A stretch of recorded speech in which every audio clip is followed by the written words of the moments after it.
انسانیت سوز ہے. ہم تمام نے اس کی مذمت کی.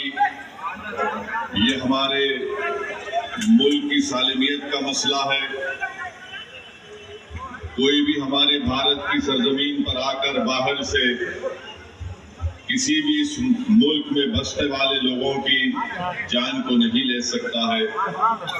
اور ہم دیکھ رہے ہیں کہ پچھلے برسوں سے پاکستان سے دہشت گرد ہمارے وطن عزیز میں آ کر معصوم لوگوں کی جانیں لیتے ہیں.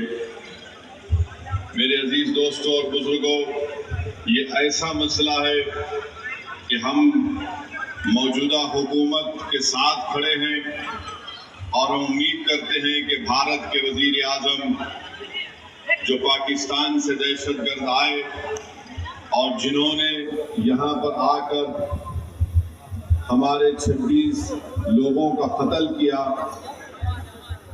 نریندر مودی ان ظالموں کے خلاف ایکشن لیں گے اور جنہوں نے اپنی جانوں کو کھویا ہے ان پریوار کے لوگوں سے انصاف کریں گے.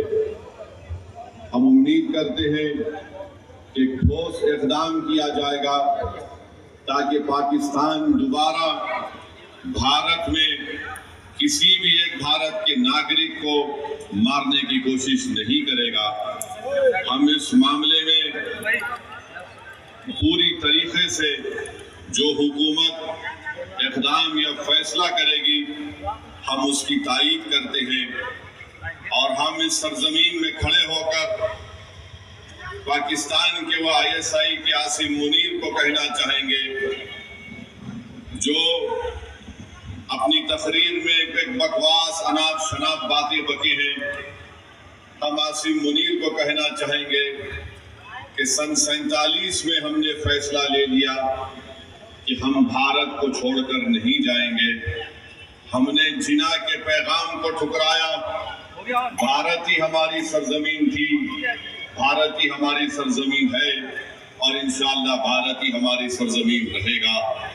اور ہم وہ لوگ جو آج پاکستان میں بیٹھ کر بکواس بک رہے ہیں، ہم ان سے کہنا چاہیں گے کہ تم اسلام کو جانتے نہیں ہو، تم اسلام کی تعلیمات سے محروم ہو، تم قرآن کے اس انقلابی پیغام کو بھلا دیے، تم نے رسول اللہ صلی اللہ علیہ وسلم کی سنت کو بھلا دیے.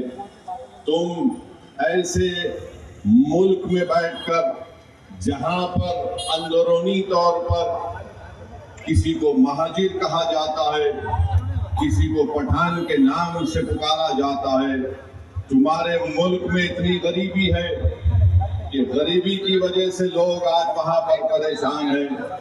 افغانستان سے تمہارا جھگڑا، ایران کی بارڈر پر تمہارا جھگڑا ہے.